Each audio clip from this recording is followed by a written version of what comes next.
Judul buku: Ulama Besar Indonesia, Biografi dan Karyanya. Penyusun: Muhammad Ulul Fahmi. Editor: Kiai Haji Muhammad Nu'man. Ilustrasi sampul: Mas 08. Desain sampul: Kang Aziz Kluwung. Penata naskah: Tim Pustaka Amanah.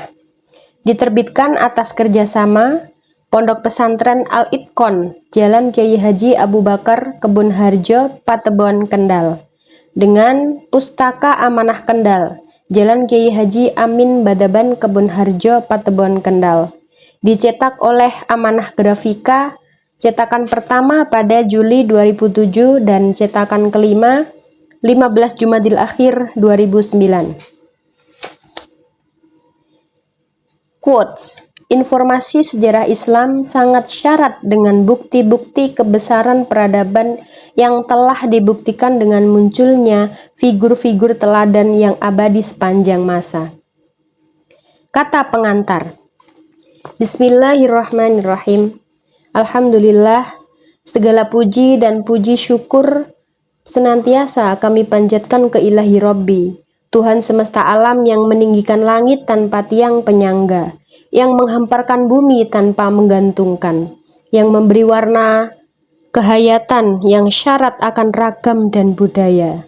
Untayan solawat dan butiran-butiran mutiara salam semoga mengalir deras keharibaan Sang Kekasih, lentera dunia, penenang jiwa, pengobat kolbu, dan pemberi syafaat sepanjang masa, yaitu Rasulullah Muhammad SAW. Beberapa tahun terakhir, gairah budaya menulis di pesantren mulai redup. Tentunya ada beberapa faktor yang melatar belakangi menurunnya kuantitas dan kualitas tulisan dari kalangan pesantren. Modal awal yang dimiliki pesantren dalam dunia tulis ini menurut sebagian kalangan dianggap lebih dari cukup. Namun, entah mengapa, karya tulis pesantren sangat sedikit jika dibandingkan dengan karya-karya ulama pesantren zaman dahulu. Ini masih ditambah minimnya publikasi karya tulis dari pesantren. Inspirasi inilah yang mendorong penulis untuk perlu sekali mencoba merealisasikan cita-cita yang sebenarnya sudah lama penulis pendam, yaitu menulis sebuah biografi dan karya ulama besar Indonesia. Karena kami memang begitu pentingnya, karena kami memandang begitu pentingnya mengetahui sejarah masa lampau. Bahkan Profesor Dr. Kiai Haji Said Aqil Siraj, MA, pernah berkomentar di dalam sebuah buku yang pernah penulis baca, yang berjudul Kemunduran Islam Saat Ini Karena Sering Mengabaikan Histori atau Sejarah. Oleh karena itu, penulis memberanikan diri dengan berbekal kemampuan seadanya menorehkan dalam bentuk tulisan. Memang menulis sejarah orang besar bukanlah perkara yang diibaratkan membalikkan selembar kertas belaka, apabila yang disusun untuk dibukukan tersebut adalah ulama sekaliber Syekh Nawawi Banten, Syekh Yasin Al-Fadani, Mbah Hasyim Asy'ari, yang mana beliau-beliau tersebut yang berjasa besar di dalam kancah keilmuan yang banyak dimanifestasikan dalam berbagai bentuk karangan, yang mana karyanya banyak dijadikan bahan rujukan literatur kontemporer, sehingga jasa, amal, serta kiprah perjuangan beliau perlu sekali dijadikan teladan bagi kita semua. Akhirnya, penulis patut memberikan penghargaan yang tak ternilai harganya kepada semua pihak yang sudi kiranya membantu dan terlibat dalam penulisan buku ini hingga titik akhir, terutama kepada Romo Kiai Haji Ahmad Idris Marzuki, Kiai Haji Anwar Mansur, Kiai Haji Abdullah Kafabihi Mahrus yang dengan senang hati berkenan menelaah serta memberikan sambutannya atas terselesainya risalah ini. Friends, di mana saja yang saya pinjam buku, kitab, majalah maupun yang lainnya. Wabil khusus kepada Abi wa Umi sekeluarga yang dengan konsistennya memberikan support, motivasi, serta doa yang tulus mengalir deras kepada penulis. Hasrat hati memeluk gunung, apa daya tangan tak sampai. Semoga buku kecil yang jauh dari sempurna ini bisa membuka mata hati kita para insan pecinta sejarah. Tegur sapa dalam saran, kritik, solusi, serta evaluasi yang konstruktif senantiasa kami harapkan. Jazakumullahu ahsanal jaza. Wassalamualaikum warahmatullahi wabarakatuh. Lirboyo 29 Desember 2005 Masehi, 27 Dzulqa'dah 1426 Hijriah. Muhammad Ulul Fahmi Al-Kendali. Sambutan Kiai Haji Kafabihi Mahrus. Assalamualaikum warahmatullahi wabarakatuh. Alhamdulillahirabbil alamin, alladzi an'ama wa hadana ala dinil Islam, wassalatu wassalamu ala sayyidina Muhammadin wa ala alihi wa sahbihi wasallam, amma ba'du. Buku ini merupakan suatu buku yang menerangkan sejarah ulama yang cukup sukses di dalam mendidik masyarakat dari gelap menuju terang, dari bodoh menuju mengerti. Tujuan mengetahui sejarah adalah sebagai modal perjuangan di tengah-tengah masyarakat. Bagaimana keikhlasan ulama dahulu, bagaimana kesabaran ulama dahulu, bagaimana istiqomah ulama dahulu, dan bagaimana kita menempatkan diri kita. Kita ingin sukses seperti ulama dahulu.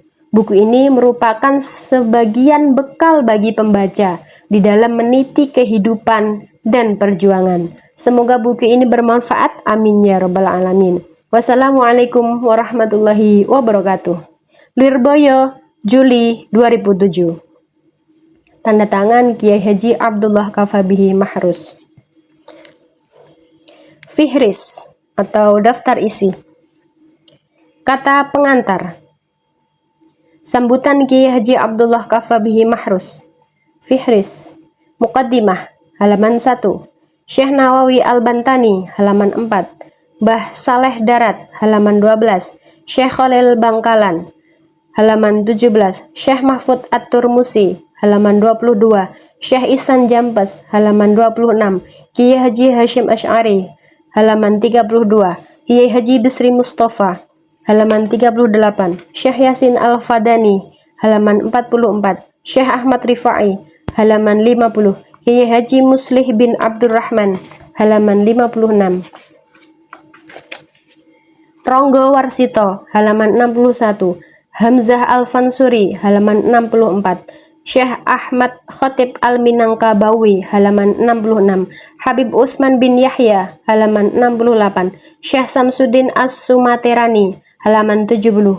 Nuruddin Ar-Raniri halaman 73.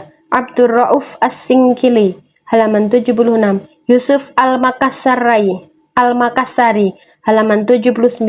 Abdus Somad Al-Falimbani halaman 83. Syekh Muhammad Arsyad Al-Banjari halaman 87. Husain Muhammad Nasir Al-Mas'udi Al-Ma'sudi Al-Banjari halaman 91. Muhammad Nafis Al-Banjari halaman 93. Kiai Haji Muhammad Ahmad Sahal Mahfudz halaman 96. Kiai Haji Ahmad Abdul Hamid halaman 102.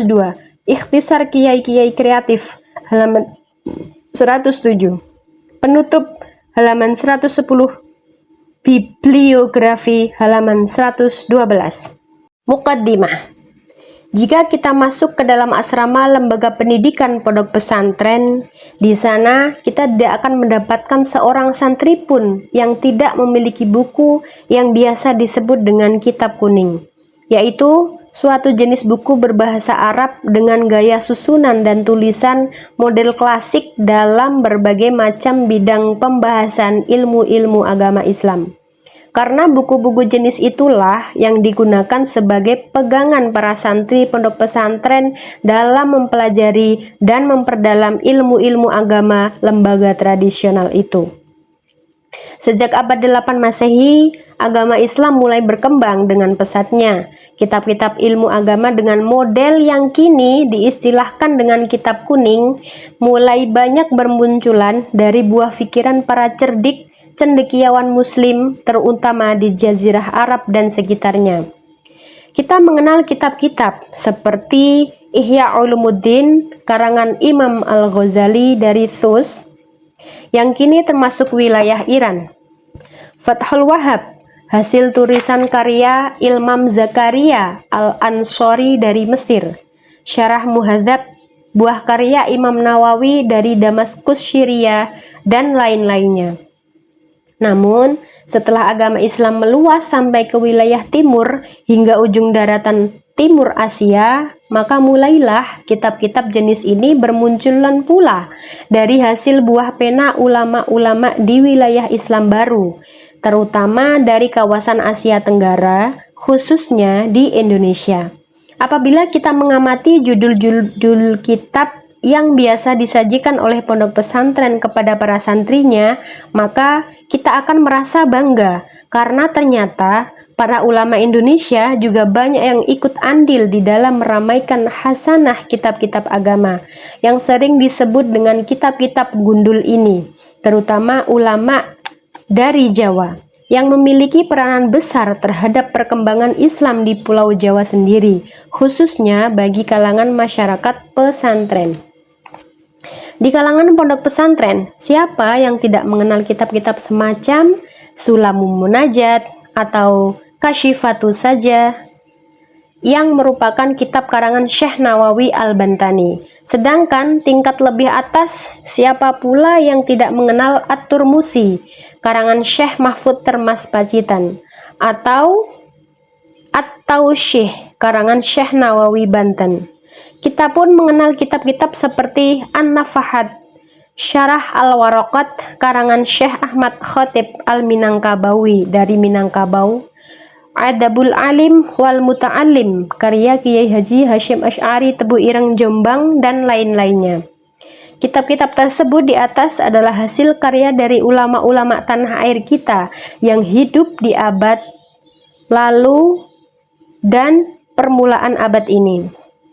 Sebagian dari mereka mukim dan wafat di atas tanah Arab. Jumlah kitab-kitab macam di atas yang ditulis oleh para ulama kita sangat banyak sekali. Bahkan menurut keterangan dari petugas perpustakaan Masjidil Haram, manuskrip tulisan para ulama Jawa yang kini berada di perpustakaan tersebut sebanyak 7.000 buah. Jelas ini bukan jumlah yang sedikit. Dari catatan itu, kita pun menjadi tahu bahwa ternyata cukup besar sumbangsih ulama Indonesia terhadap ilmu agama Islam di berbagai negara Islam, sehingga tidak mengherankan jika kemudian kitab-kitab karya ulama Jawa banyak yang populer di negara-negara lain, bahkan juga di kawasan Jazirah Arab sendiri.